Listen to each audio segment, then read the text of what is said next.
You put in the hours, you memorize the script, and you practice until every motion feels like second nature. But when the stakes become real, the mind sometimes blanks at the exact moment of execution. In 2019, a sales professional in Myanmar found himself trapped by this exact paralysis. He had spent 2 years working in the shadow of a senior colleague, but a company-wide restructuring had suddenly left him to manage a territory entirely on his own. His territory included the southern half of Meiktila. It is a city of still water and soft songs, centered around Meiktila Lake, a place so peaceful it inspired the lullabies mothers sing to their children. He was well prepared. He had just finished 5 days of intensive training in Yangon, where he mastered opening conversations and handling objections. For the first time, he had the freedom to prove he could sell without a senior manager watching over him. But the field has a way of exposing the gap between training and reality. If an invisible psychological barrier blocks that final hurdle, even the most extensive preparation is rendered useless. On his first solo test, the rep and his manager walked through a rural village flanked by cauliflower fields and rice paddies. They entered a potential customer's home just after 9 a.m. The pitch started well. He was confident, he introduced himself clearly, and he explained the product's benefits with the precision he'd learned in training. Then came the final step. When it was time to close the sale, the rep stopped.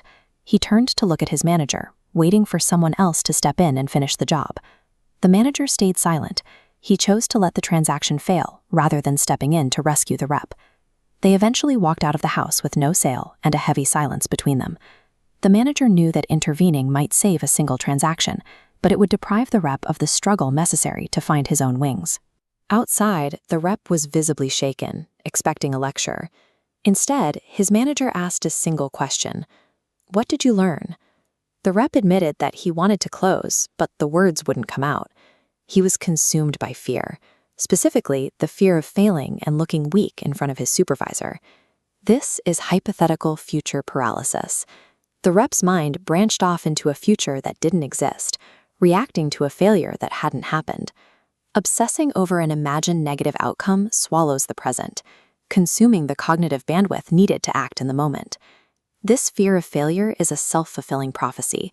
We get stuck in our heads, focused on a future disaster, until we eventually make that disaster a reality. To break the cycle, the manager demonstrated the process. He led the next conversation by listening more than he spoke, showing that selling was a way of helping the customer rather than aggressive persuasion. The rep tried again, and while he made it further, the freeze returned at the final moment. The pressure of being watched was still too heavy. The manager then changed the environment. He told the rep to try one more time, but this time the manager stayed out of sight, hiding from the rep's line of vision. Without an audience to judge him, the rep's pitch was clean and confident. He walked out of the house beaming. He had secured his first sale. Breaking a psychological cocoon requires a leader to provide literal, unobserved space. People need a place where they can try and fail without the weight of social risk. The breakthrough was immediate. The very next morning, the rep went back to the customers he couldn't close the day before and successfully finished every single sale. At the national quarterly meeting, the results were made public. Out of 120 sales reps, the person who once couldn't close a single deal became the top performer in the nation. He maintained that position for years, eventually promoted to regional and national sales manager, moving from mastering fear to coaching others. Performing at this level is about presence. It requires setting aside anxieties about future outcomes and grounding yourself entirely in the moment with the person in front of you. This story shows that leadership isn't about saving a transaction. It's about having the patience to step back and give someone the space to find their own way through the fear.